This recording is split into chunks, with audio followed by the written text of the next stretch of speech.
Shalom Kingdom Citizen, welcome to Rock Ministry. Sebentar lagi kita akan bersama-sama mendengarkan firman Tuhan.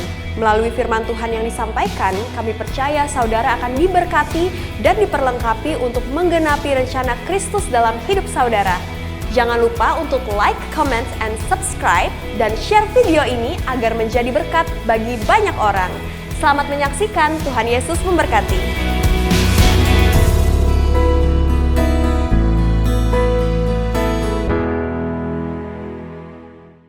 Shalom warga kerajaan.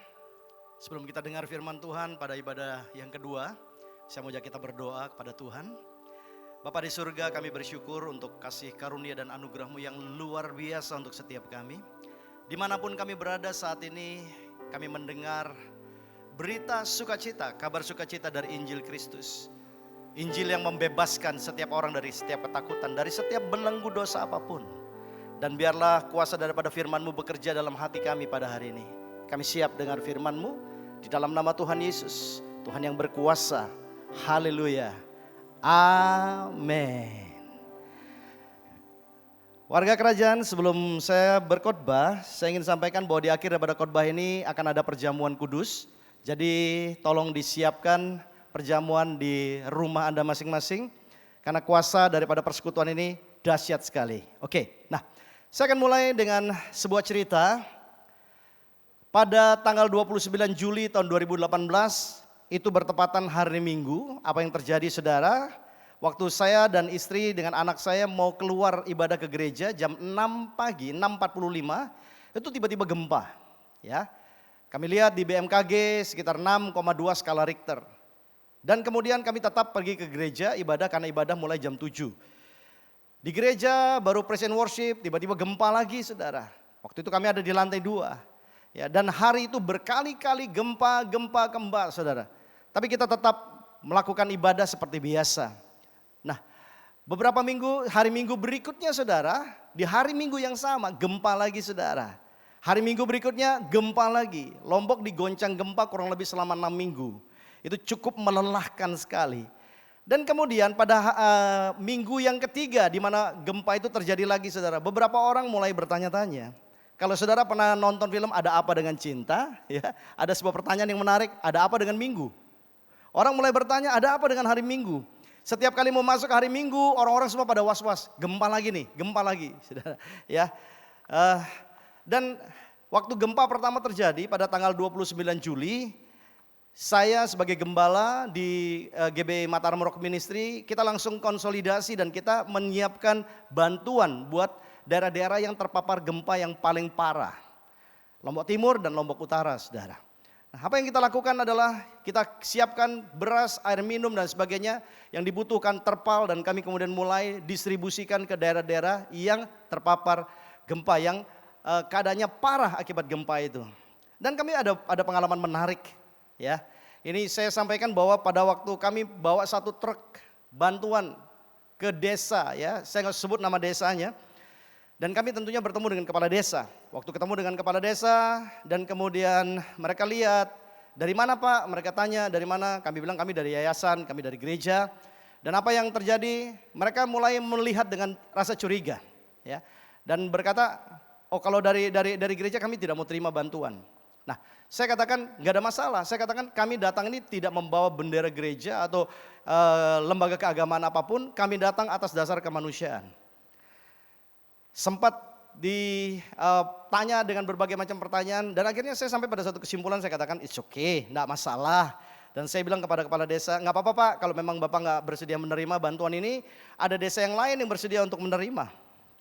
Ya. Dan akhirnya dengan jurus yang seperti itu ternyata akhirnya ya sudah, kalau kayak gitu kami terima atas dasar kemanusiaan. Nah, apa yang ingin saya sampaikan dalam khotbah saya yang kedua pada hari ini? Seringkali dalam kehidupan ini orang suka mencari kesalahan orang lain, suka mencari yang namanya kambing hitam. Oleh sebab itu judul khotbah saya hari ini adalah scapegoat, yang artinya adalah kambing hitam. Saya cari di dalam Kamus Besar Bahasa Indonesia arti daripada scapegoat atau kambing hitam. Di sini dikatakan orang yang dalam suatu peristiwa sebenarnya tidak bersalah, tetapi dipersalahkan atau dijadikan tumpuan kesalahan. Betapa mengerikannya hari-hari ini kita melihat kondisi yang ada, ya, virus yang beredar dan kemudian banyak masalah-masalah yang lain terjadi. Satu orang dengan orang yang lain saling menuding, saling menuduh, saling menyalahkan. Tahukah kita bahwa hal ini sama sekali tidak mempermuliakan nama Tuhan? Kita mengerti bahwa semua siasat ini adalah siasat dari si jahat, dari iblis. Karena iblis itu selalu berusaha memecah belah. Iblis tidak suka dengan adanya persatuan. Iblis selalu mencuri, membunuh, dan membinasakan. Itu cara kerja dia dari dulu dan sampai sekarang dia masih tetap dengan strategi yang sama. Oleh sebab itu sebagai gereja kita mesti peka dengan situasi ini. Kalau Anda ada di pihak, Anda sudah lakukan hal yang baik, Anda sudah lakukan hal yang benar dan kemudian Anda dipersalahkan, itu seringkali sulit bagi kita untuk bisa menerima keadaan itu. Seringkali kita berontak dan kemudian kita mungkin melawan. Ya. Saya katakan hari ini kita akan belajar sesuatu hal yang menarik tentang Tuhan kita, tentang Tuhan saudara dan saya. Apa yang dia lakukan, teladan apa yang sudah dia berikan buat gereja, buat setiap kita. Nah, kita melihat bahwa strategi lain daripada iblis adalah pengalihan isu. Ya. Perhatikan baik-baik, kita seringkali terjebak dengan tipu daya iblis seperti ini. Kita sibuk mencari kesalahan orang lain, kita sibuk mencari kelemahan orang lain, kita sibuk mengkritik orang lain, kita sibuk mengata-ngatai orang lain. Sebenarnya saya katakan sometimes, kadang-kadang orang yang kita kritik itu dia sadar dan dia bertobat, dia berubah. Tetapi para pengkritik ini tidak akan pernah berubah, dulu sekarang sampai selama-lamanya. Dan kita tahu orang-orang yang seperti ini adalah orang-orang yang tidak berjalan bersama dengan Tuhan. Karena saya bilang bahwa penting untuk kita memahami, ya, dalam kehidupan ini Tuhan sudah memberikan waktu khusus kepada setiap kita, 24 jam dalam satu hari. Bayangkan Bapak Ibu Saudara yang terkasih, kalau seandainya 60 menit Anda gunakan waktu untuk gosip, bicarakan orang lain, menyalahkan orang lain. Mungkin Anda yang sebenarnya bersalah, mungkin kita yang bersalah. Tapi karena kita nggak mau rendah hati, nggak mau ngaku kesalahan kita lemparkan kepada orang lain. Kita jadikan orang lain sebagai kambing hitam, sebagai korban buat kita. Dan itu selalu terjadi. Perhatikan baik-baik, 60 menit kita gunakan waktu untuk melakukan hal-hal yang negatif. Kita kehilangan 1 jam untuk kita memuliakan Tuhan. Kita kehilangan waktu 1 jam untuk kita bisa membangun hidup kita dengan baik dan benar di hadapan Tuhan. Kita melihat di dalam Matius 7 ayat 4 sampai dengan ayat 5. Firman Tuhan berkata, bagaimanakah engkau dapat berkata kepada saudaramu, biarlah aku mengeluarkan selumbar itu dari matamu, padahal ada balok di dalam matamu. Wow. Mau mengeluarkan selumbar dari mata saudara, ya, mata saudaramu, tapi sebenarnya ada balok di dalam mata kita. Ayat yang kelima, hai orang munafik, keluarkanlah dahulu balok dari matamu, maka engkau akan melihat dengan jelas untuk mengeluarkan selumbar itu dari mata saudaramu. Warga kerajaan, hari ini pilihan ada di tangan setiap kita. Waktu yang Tuhan berikan buat setiap kita adalah waktu untuk kita melakukan kebaikan. Karena firman Tuhan berkata sejak kita ada dalam kandungan ibu kita, Tuhan sudah taruh hal-hal yang baik. Karena di dalam Tuhan tidak ada hal yang jahat. Seringkali kita mengaku dengan begitu naif, kita anak Tuhan, kita orang Kristen, kita pengikut Kristus. Dan saya harus katakan dengan jujur, kalau kita komitmen, kita berkata kita pengikut Kristus, tentunya apa saja yang Yesus katakan, gereja atau setiap kita harus katakan.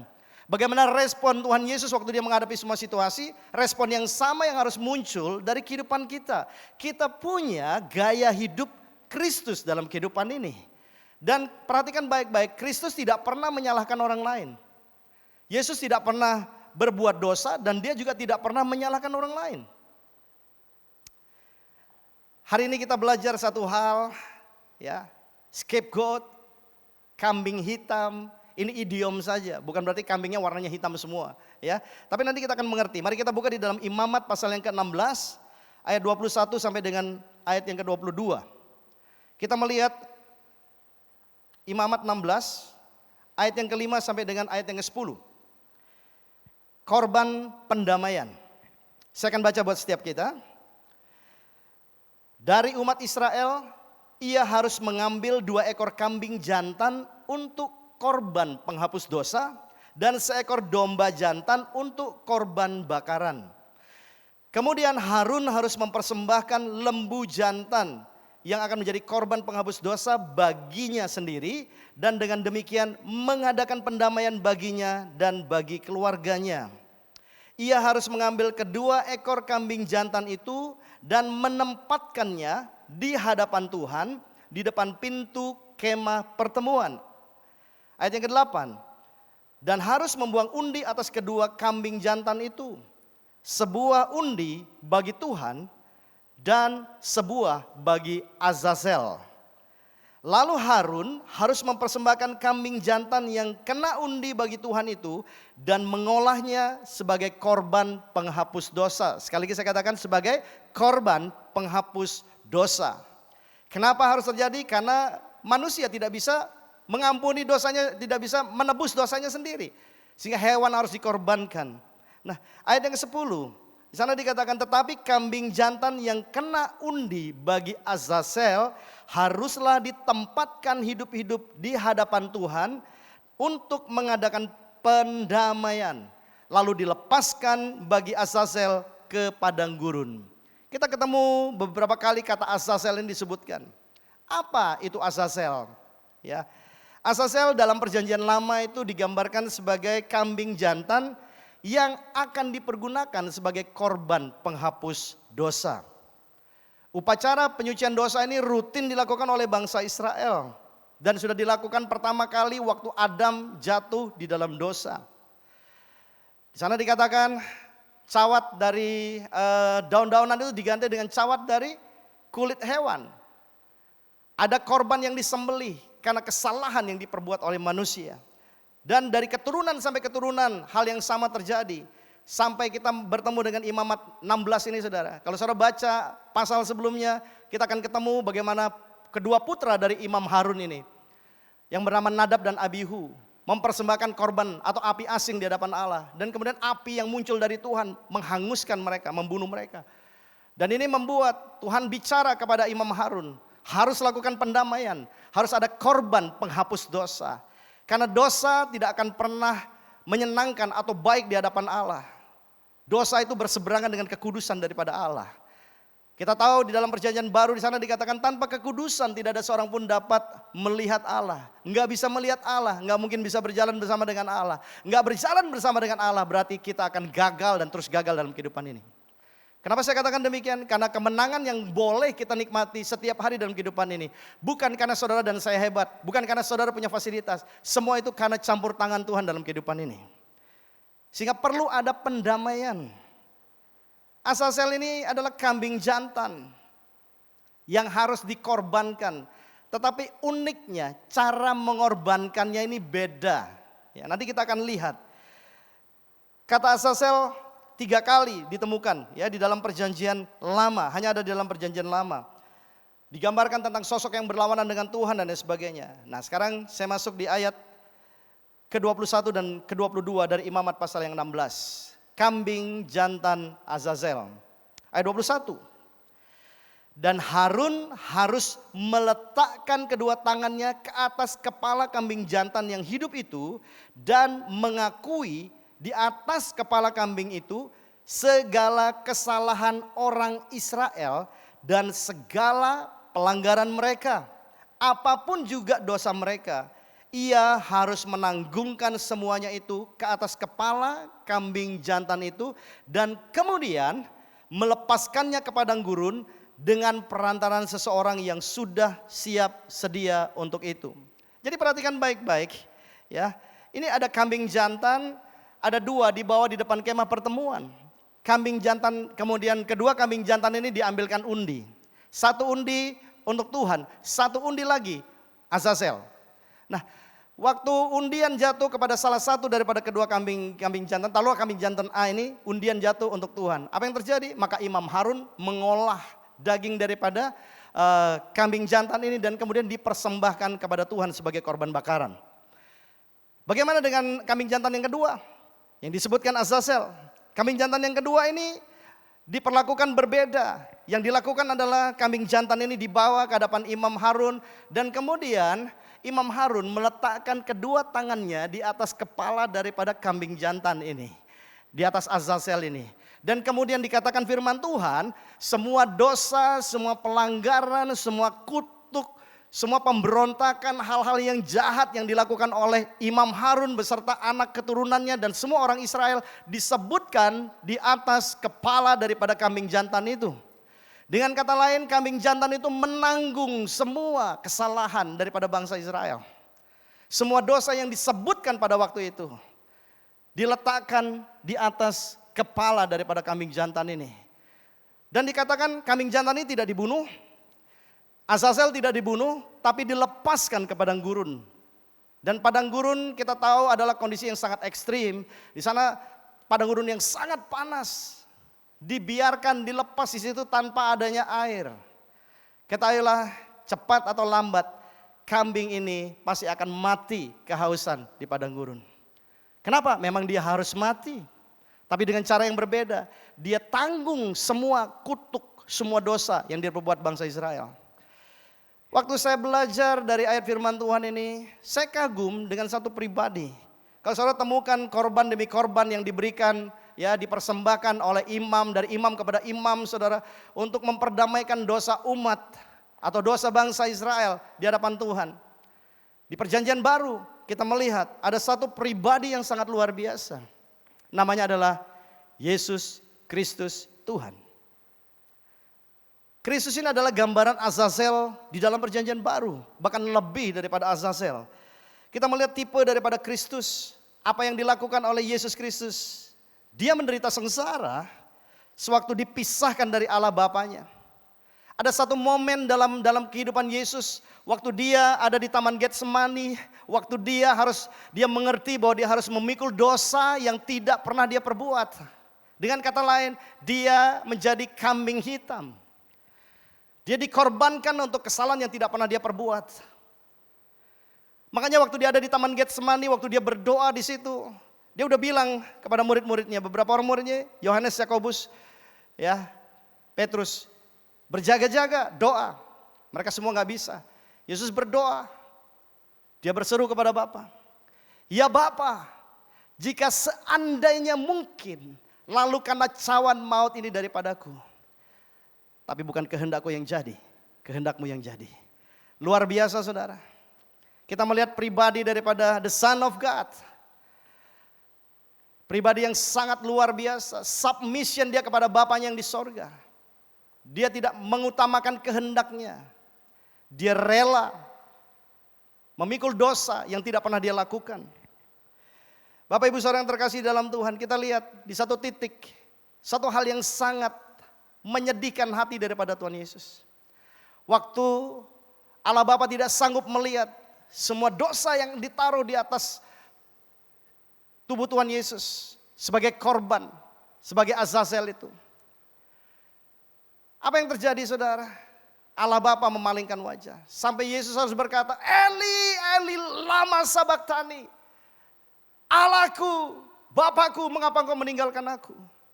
Saudara, kita melihat keterpisahan ini akibat daripada dosa. Dan sekali lagi saya katakan dosa yang tidak pernah dilakukan oleh Tuhan Yesus. Bahkan pada waktu penghakiman di depan Pontius Pilatus, cari investigasi, siapakah orang ini? Siapakah Yesus ini? Mereka mencari kesalahan untuk bisa mendakwa dia. Tetapi semua kesalahan tidak dapat ditemukan. Sehingga akhirnya Pontius Pilatus, dia orang yang sangat cerdik. Dia cuci tangan saudara, pakai hand sanitizer. Seperti kita hari-hari ini ya. Saudara, sampai hand sanitizer habis di mana-mana saudara, buat sendiri saudara. Ya, saya bilang ini sebuah tindakan lepas tangan, cuci tangan saudara. Pontius Pilatus nggak mau lagi ditanggungkan dosa daripada Yesus itu kepada dirinya dan kepada keluarganya. Kenapa? Karena itu sangat berat sekali hukumannya. Tapi saudara lihat anak domba Allah. Dia pikul itu semua. Dia ambil dosa saudara dan saya. Supaya apa saudara? Supaya kita diperdamaikan dengan Bapa. Supaya kita punya kesempatan dari kematian kepada kehidupan. Dari kutuk kepada berkat. Dari kekalahan kepada kemenangan. Dia menjadi korban yang sempurna untuk setiap kita. Di dalam Yohanes pasal yang pertama ayat 29. Firman Tuhan berkata. Pada keesokan harinya Yohanes melihat Yesus datang kepadanya. Dan ia berkata, lihatlah anak domba Allah yang menghapus dosa dunia. Kita baca sekali lagi, lihatlah anak domba Allah yang menghapus dosa dunia.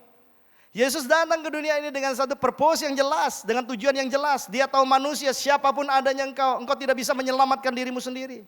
Perlu Allah yang turun untuk menyelamatkan dan mengangkat, memulihkan hidup manusia. Memperdamaikan dengan Allah. Karena korban hewan sudah terlalu banyak dan tidak bisa sempurna untuk menyelesaikan semua dosa dan pelanggaran. Allah ingin memulai babak yang baru buat gerejanya, buat setiap anak-anaknya. Makanya Yohanes berkata, anak domba Allah. Wow, jelas. Anak domba itu finalnya apa? Dikorbankan, saudara. Itulah yang Yesus lihat waktu dia ada di Taman Getsemani. Sebuah kematian yang mengerikan. Sebuah kematian yang saya katakan sangat tragis. Bukan mati ditembak dor, selesai. Enggak, saudara. Setiap mili dari kulit, dari seluruh bagian tubuhnya itu merasakan sakit yang luar biasa. Dia dicambuk. Tubuhnya hancur. Pasang mahkota duri, saudara. Saya kagum kenapa, saudara?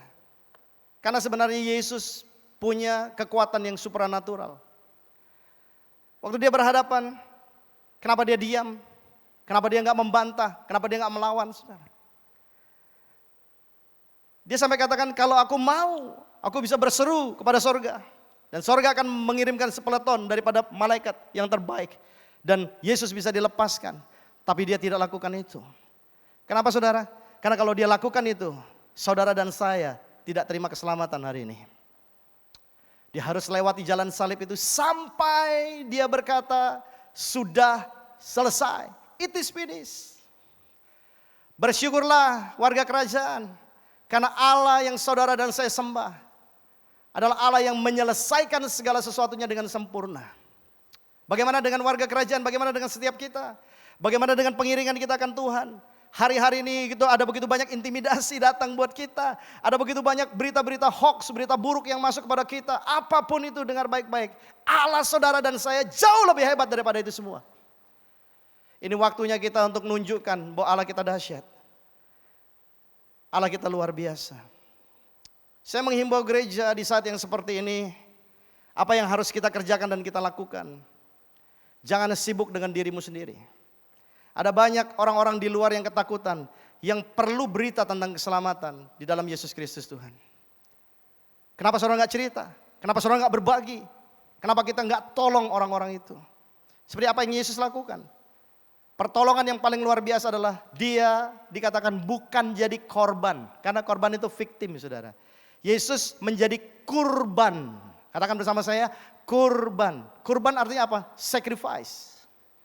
Ini yang luar biasa dari Allah, saudara dan saya. Enggak ada satu orang pun yang bisa ambil nyawa daripada Tuhan Yesus. Karena dia adalah Tuhan yang luar biasa. Selain dia menyerahkan nyawanya sebagai korban pendamaian buat saudara dan saya. Sekali lagi saya bilang, berhentilah dari sikap yang salah hari-hari ini. Suka menunjuk-nunjuk orang, menyalah-nyalahkan orang lain. Mari kita belajar dengan rendah hati. Untuk kita izinkan Roh Kudus introspeksi, menyelidiki hati dan batin setiap kita. Amin. Amin. Tanpa pengakuan, enggak ada pengampunan. Firman Tuhan berkata, jika kamu mengaku dosamu, maka Allah adalah setia dan adil. Ia akan mengampuni segala kesalahanmu dan menyucikan engkau dari segala kejahatan. Kita perlukan itu hari-hari ini. Mungkin hari-hari ini kau dijadikan korban, kau dituduh, kau difitnah dan sebagainya. Kita lihat apa yang Yesus lakukan. Mari kita baca dalam Ibrani pasal yang ke-7 ayat 26 sampai 27. Sebab imam besar yang demikianlah yang kita perlukan, yaitu yang saleh, tanpa salah, tanpa noda, yang terpisah dari orang-orang berdosa dan lebih tinggi daripada tingkat sorga. Wow, saudara, nggak ada satu manusia pun yang memenuhi kualifikasi ini. Ayat yang ke-27 di sana dikatakan yang tidak seperti, saya bold di sini, tidak seperti imam-imam besar lain yang setiap hari harus mempersembahkan korban untuk dosanya sendiri. Kenapa saudara? Karena manusia bisa berbuat dosa dan bisa mengulangi dosa dan seterusnya saudara. Ya di sini dikatakan dengan jelas, dan sesudah itu barulah untuk dosa umatnya. Dia bereskan dirinya sendiri, dia persembahkan korban untuk mendamaikan semua dosa dan pelanggaran buat dirinya dan keluarganya. Baru kemudian dia korbankan korban pendamaian untuk umat yang bersama dengan dia. Sebab hal ini telah dilakukannya. Siapa yang lakukan? Tuhan Yesus. Dikatakan sebab hal itu telah dilakukannya satu kali untuk selama-lamanya. Ketika ia mempersembahkan dirinya sendiri sebagai korban. Wow. Sebentar lagi kita akan masuk Paskah. Jumat Agung dan Paskah. Memperingati siapa? Anak domba Allah yang dikorbankan untuk saudara dan saya. Sehingga kita yang dulunya jauh dikatakan menjadi dekat dengan Tuhan. Kita yang tidak layak dilayakkan oleh karena korban Kristus buat kita. Hari ini kalau engkau belum mengenal kasih ini dan engkau perlu mengalami terobosan dalam kehidupanmu, engkau akan mengalami lahir yang baru. Buka hatimu dan terima Tuhan Yesus. Terima Yesus sebagai Tuhan, sebagai juru selamat satu-satunya dalam kehidupanmu. Karena gak ada, sekali lagi saya katakan, gak ada manusia yang dapat menyelamatkan dirinya. Yesus, dia turun ke dunia, mengambil rupa seorang hamba. Dia benar-benar merelakan, dia menyerahkan semua atribut keilahiannya dia lepaskan.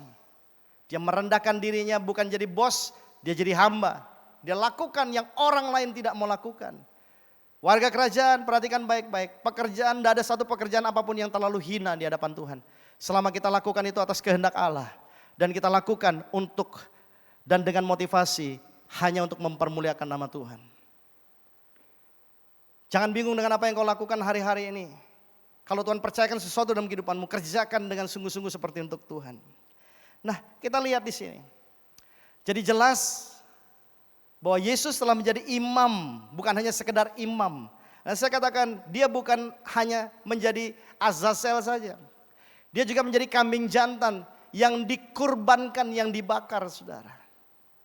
Kematian Kristus adalah kematian yang sekali lagi saya katakan tidak ada satu orang manusia apapun yang sanggup untuk pikul itu. Dari dia didakwa, dia dicambuk, pasang mahkota duri dan seterusnya saudara. Sampai dia dibuang di rumah daripada imam besar Kayafas. Sehari semalam saudara untuk menunggu saat dia naik tiang gantungan itu saudara. Bukan tiang gantungan, salib itu. Apa yang terjadi saudara? Darahnya terus keluar. Heran. Beberapa dokter ahli berkata sudah gak mungkin bisa bertahan. Kenapa? Karena darah yang keluar terlalu banyak. Dari setiap pori-pori tubuhnya yang terluka mengeluarkan darah. Dan kita tahu kalau darah itu keluar lebih daripada yang seharusnya, orang itu bisa mengalami kematian. Tapi Yesus menyelesaikan semuanya untuk saudara dan saya. Semua sakit kita dia rasakan. Makanya kalau hari ini kau ada dalam keadaan sakit, dengar baik-baik. Percaya kuasa daripada bilur-bilur Yesus. Sanggup menyembuhkan kau. Asal engkau menerima dia. Asal engkau sungguh-sungguh membuka hatimu untuk Tuhan. Dia sudah jadi scapegoat bagi setiap kita. Dia bersedia untuk menjadi kambing hitam. Tidak salah dipersalahkan. Tidak harusnya disalib. Tapi dia menerima konsekuensi itu. Karena kasihnya yang luar biasa buat saudara dan saya. Bapak Ibu saudara yang terkasih. Karena apa yang Yesus telah perbuat. Bisakah kita berhenti untuk mencari kambing hitam dalam kehidupan ini? Tuhan Yesus sudah selesaikan semuanya. Dengan sempurna buat setiap kita. Ini waktunya untuk kita pergunakan waktu untuk saling membangun satu dengan yang lain. Di tengah kondisi bangsa kita yang sedang menghadapi wabah atau dikatakan pandemi daripada coronavirus. Kita harus bersatu hati berdoa minta kemurahan Tuhan. Amin. Kita harus saling mendukung, saling mendoakan, bukan saling menyalahkan. Karena Tuhan tidak pernah berkehendak seperti itu. Di poin yang ketiga yang terakhir, saya tulis begini, teladan Kristus. Sempurna sekali lagi saya katakan, bahkan sangat sempurna. Kita lihat hari-hari ini apa yang terjadi dalam kehidupan manusia. Sudah jelas dinubuatkan. Coronavirus ini adalah salah satu bentuk teror yang ada dari kuasa kegelapan. Dan saya katakan ada banyak teror-teror lainnya yang di depan kita yang harus juga kita siap antisipasi. Mungkin bisa berupa sakit penyakit, bisa berupa intimidasi, ketakutan, ya, dan hal-hal yang lain, penjajahan secara pikiran maupun perasaan, semua saudara bisa terjadi. Dan firman Tuhan jelas berkata di dalam 2 Timotius 3 ayat yang pertama, ketahuilah bahwa pada hari-hari terakhir akan datang masa yang sukar. Masa yang sukar. Dalam bahasa aslinya dikatakan kalepos. Ada suatu masa di mana kita sudah nggak bisa handle lagi dengan kekuatan kita. Kita udah nggak sanggup lagi, bahkan mungkin untuk melangkah pun, untuk berpikir pun kita sudah nggak sanggup. Nah dikatakan kita ada di masa akhir daripada kehidupan ini, akhir daripada akhir zaman. Bagaimana respon kita, saudara? Ada pengkhianatan di depan kita, ada penganiayaan, ada hal-hal apa lagi yang ada di depan kita. Siapkah engkau menghadapi itu semua? Dan saya mau katakan kita nggak mungkin bisa bertahan kalau kita tidak bergantung kepada Tuhan. Gak bisa, saudara. Jangan andalkan kekuatanmu sendiri yang sangat terbatas. Makanya Tuhan berkata, marilah kepadaku hai kamu yang letih lesu dan berbeban berat. Aku akan memberikan kelegaan kepada kamu. Hari-hari ini semua tekanan apapun, dengar baik-baik. Yesus lebih daripada sanggup untuk menolong setiap kita. Jangan tinggal di dalam ketakutan. Waspada untuk semua virus, saya katakan kita harus waspada. Tapi gak perlu paranoid, gak perlu sampai ketakutan, saudara. Karena firman Tuhan berkata, walau 1000 orang rebah di sisi kirimu dan 10.000 rebah di sisi kananmu dalam Mazmur 91. Itu semua tidak akan menimpa engkau. Tidak akan menimpa keluargamu, tidak akan menimpa anak-anakmu. Kita percaya, kita minta kemurahan Tuhan atas hal ini. Tapi kalau kemudian seandainya mungkin itu terjadi dalam kehidupan kita, bagaimana respon kita? Tetap percaya, di balik segala sesuatu yang terjadi, kalau kita izinkan Tuhan pimpin semuanya, Tuhan berikan hikmat, Tuhan berikan pengertian, dan kita taat lakukan, pasti ada jalan keluar yang terbaik buat setiap kita. Saya selalu mengukur diri saya dengan what would Jesus do? Apa yang Yesus akan lakukan? Kalau seandainya saudara difitnah, kalau seandainya saudara sudah buat baik, dan kemudian saudara tidak menerima yang seharusnya, saudara harusnya menerima yang baik juga. Tapi mungkin saudara malah dijelek-jelekan di luar. Saudara tetap tenang. Kita buka dalam Yesaya 53 ayat yang ke-7. Ini bicara tentang Yesus Kristus. Dia dianiaya, tetapi dia membiarkan diri ditindas dan tidak membuka mulutnya seperti anak domba yang dibawa ke pembantaian. Wow, sekali lagi kita ketemu dengan kata anak domba. Anak domba Allah yang menghapus dosa dunia.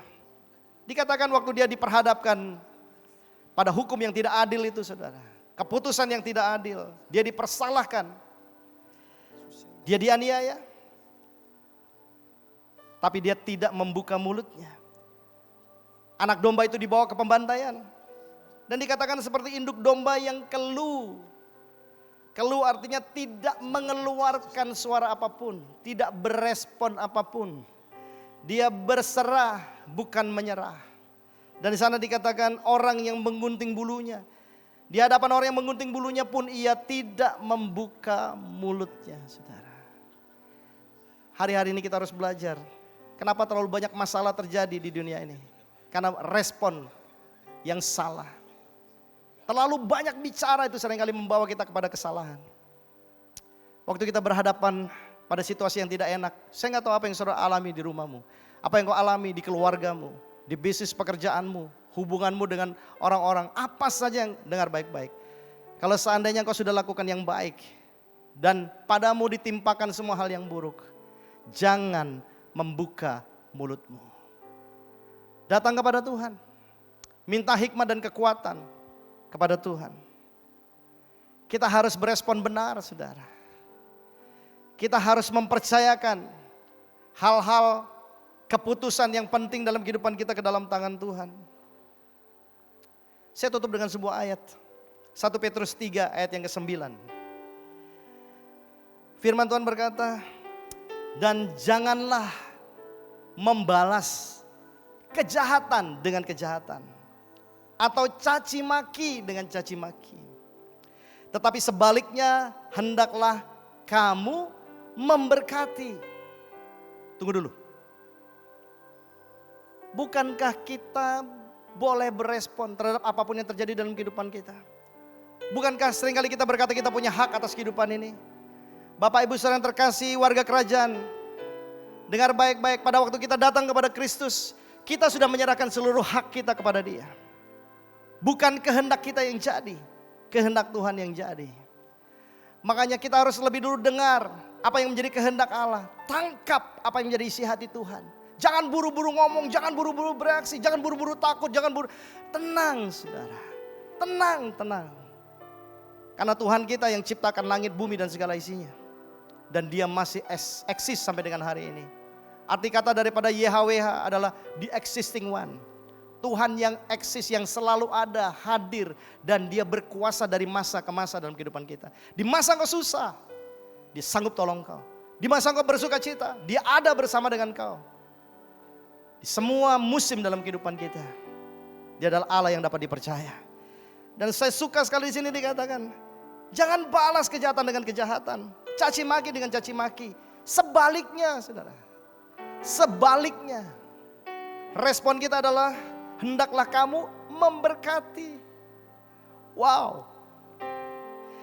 Karena untuk itulah kamu dipanggil, yaitu untuk memperoleh berkat. Bapak Ibu saudara yang terkasih, kita bisa percaya dan kita bisa membuka hati terima Yesus sebagai Tuhan, sebagai Raja, sebagai Juru Selamat dalam kehidupan kita. Bukan karena kita yang pilih Tuhan, tapi Dia yang panggil dan pilih saudara dan saya. Dan jelas firman Tuhan katakan begini, kita adalah pembawa kabar baik, bukan pembuat kekacauan dan membawa keonaran. Justru saya katakan kita dipanggil untuk menerima berkat dari Tuhan. Supaya apa saudara? Supaya kita membagikan berkat itu kepada orang lain. Berkat bukan hanya materi. Hari-hari ini banyak orang kaya, mereka panik, mereka stres, mereka depresi, mereka ketakutan, over worried saudara. Kenapa? Karena virus yang tidak kelihatan, curiga, bersentuhan sama orang, takut saudara. Memang kita harus waspada, sekali lagi saya katakan, jangan bodoh, harus bijak. Tapi jangan sampai dikuasai oleh ketakutan. Kita harus mengerti saudara. Kalau Anda dengar firman Tuhan ini dimanapun kau berada, dengar baik-baik. Kita adalah agen perubahan, the agent of change. Untuk merubah dari keadaan, dari kegelapan menjadi terang. Dari hal-hal yang buruk menjadi hal-hal yang baik. Itu tugas siapa? Tugas saudara dan saya yang sudah diperdamaikan oleh anak domba Allah, yaitu Tuhan Yesus Kristus. You have no choice. Saya tidak pernah memilih apapun. Saya cuma milih begini, belajar untuk taat kepada apa yang Tuhan perintahkan. Seringkali itu sakit saudara. Bayangkan saudara udah buat baik, saudara sudah tolong orang fitnah saudara di luar, ngata-ngatain hal yang tidak benar. Tapi saya selalu berkata begini, pembalasan itu adalah hak Tuhan. Saya belajar dari Yesaya 53 ayat 7. Seperti anak domba yang dibawa ke pembantaian, Dia tidak membuka mulutnya. Kalaupun seandainya dia harus buka mulutnya, yang harus keluar adalah pernyataan Allah. Yang harus keluar adalah perkataan firman Tuhan. Dimanapun saudara dan saya berada, biar damai sejahtera Allah itu turun atas kita. Sampai semua orang yang bersama dengan kita pun mereka bisa menikmati damai sejahtera. Karena untuk itulah saudara dan saya dipanggil oleh Tuhan. Amin. Haleluya. Teladan Yesus harus kita ikuti dalam kehidupan ini. Dia rela. Relakah saudara dimanfaatkan oleh orang lain? Relakah saudara dikata-katai oleh orang lain? Dicaci maki? Dilakukan hal-hal yang jahat terhadap hidupmu? Tetap tenang. Tetap bersyukur kepada Tuhan. Tetap percaya dan lakukan hal yang baik. Bertindak sesuai dengan apa yang Tuhan mau. barulah orang bisa merasakan Kristus dalam kehidupan setiap kita. Kita akan masuk dalam perjamuan kudus. Mari kita siapkan roti dan anggur kita sama-sama. Warga kerajaan kau yang ada di rumah, engkau bisa ambil roti sepotong kecil, roti tawar atau apa saja, crackers dan lain sebagainya. Dan engkau juga boleh mengambil untuk anggur itu, engkau bisa pakai anggur atau engkau bisa pakai teh atau apa saja. Saya percaya itu bukan masalah air atau apapun. Kita percaya kuasa iman kita terhubung dengan Kristus. Ketahuilah Bapak Ibu Saudara, Kristus menjadi korban pengganti mati buat saudara dan saya. Ada kuasa yang luar biasa. Saya berdoa hari ini, waktu engkau angkat roti ini, hatimu percaya kepada Kristus. Engkau percaya bahwa ada kuasa di dalam bilur-bilur Yesus. Yang sakit hari ini disembuhkan Tuhan. Dimanapun kau berada, dengar baik-baik.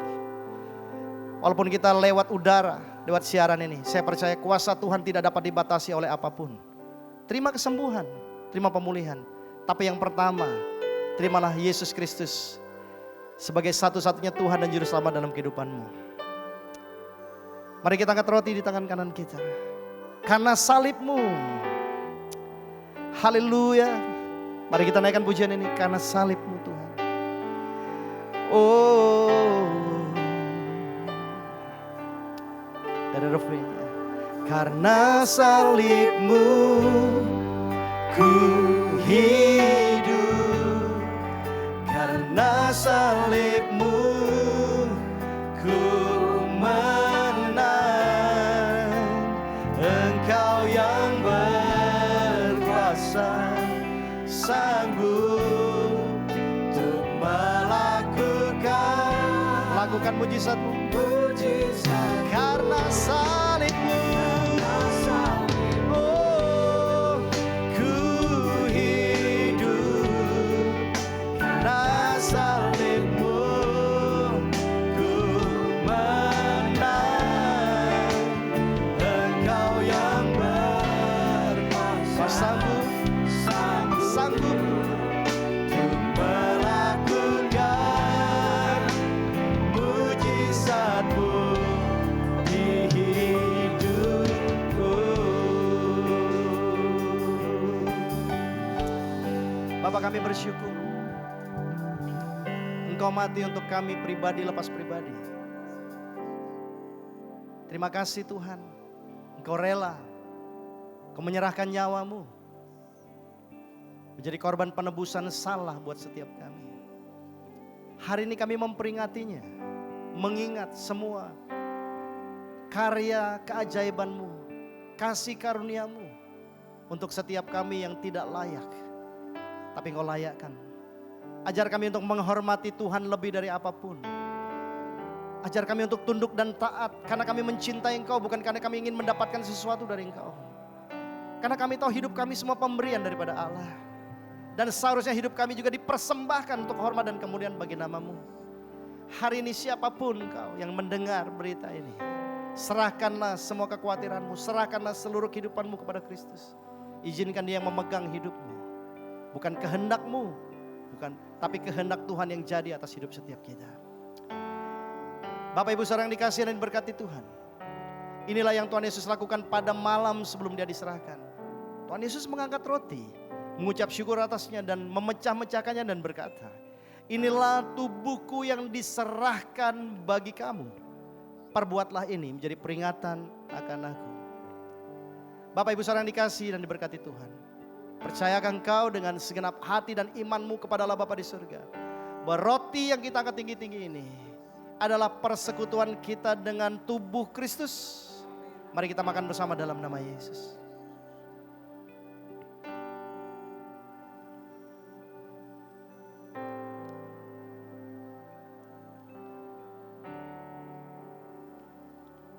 Mari kita angkat cawan ini, saudara. Ada anggur di dalamnya. Ada darah yang dicurahkan.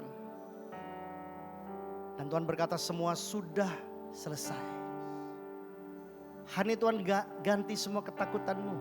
Jangan takut, jangan gentar. Jadilah kuat di dalam kekuatan kuasa Tuhan. Percayalah kepadanya. Maka dia akan bertindak dalam kehidupanmu. Hari ini semua sakit penyakitmu dipaku di atas kayu salib. Terima kesembuhan. Terima damai sejahtera Tuhan yang melampaui akal. Terima hal-hal yang baik daripada Tuhan. Tuhan Yesus hidup di dalam kehidupanmu. Bapak Ibu saudara dikasihi dan diberkati Tuhan. Demikian pula Tuhan Yesus mengangkat cawan dan berkata, inilah darahku yang ditumpahkan bagi kamu untuk pengampunan dosamu. Perbuatlah ini menjadi peringatan akan aku. Bapak Ibu saudara warga kerajaan yang dikasihi Tuhan. Percayakah engkau dengan segenap hati dan imanmu kepada Allah Bapa di surga, bahwa anggur dalam cawan perjanjian baru ini telah dimeteraikan dengan darah yang mahal. Dan ini adalah persekutuan kita dengan darah Kristus. Mari kita minum bersama dalam nama Yesus. Haleluya, mari kita mau sembah Dia. Hanya Kau Tuhan. Hanya Kau Tuhan di hidupku. Katakan ini kepada Tuhan. Kau berikan Hidup yang baru. Darah-Mu Tuhan, darah-Mu menyucikan, pulihkan hatiku. Ku nyatakan Kaulah segalanya. Engkaulah sumber pengharapan. Kuasa-Mu sanggup menyembuhkan. Yes God. Jiwaku pun berserah hanya kepadamu. Yesus, Kaulah segalanya. Sembah Dia. Karena salib-Mu, karena salib-Mu ku hidup. Karena salib-Mu ku menang. Engkau yang berkuasa sanggup untuk melakukan mujizat-Mu. Karena salib-Mu ku hidup. Karena salib-Mu ku menang. Engkau yang berkuasa sanggup untuk melakukan mujizat-Mu di hidupku. Oh, melakukan mujizat-Mu di hidupku. Ku percaya Tuhan melakukan mujizat-Mu di hidupku.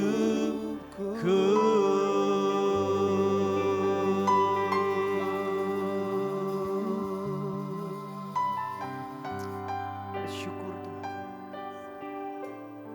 Bersyukur Tuhan. Kami terima kesembuhan. Kami terima kembali hal-hal yang baru yang luar biasa dari Tuhan hari ini. Tuhan terima kasih buat salib-Mu. Pertukaran yang Kau kerjakan dalam kehidupan gereja-Mu, kehidupan setiap kami, untuk setiap orang yang mendengar berita ini. Kami tidak perlu lagi hidup di bawah kutuk. Karena Engkau membawa kami ke dalam berkat dan anugerah-Mu yang luar biasa dalam kehidupan ini. Kami mau bersyukur Tuhan. Kami mau bersyukur kepadamu. Ku mau nyanyikan pujian bagi-Mu. Hanya Engkau saja Tuhan yang layak ditinggikan. Hanya Engkau Tuhan. Oh, terimalah hidup kami sebagai persembahan yang hidup, yang kudus dan tak bercacat di hadapan-Mu. tinggal bersamamu Tuhan, bersamamu selalu. Terima kasih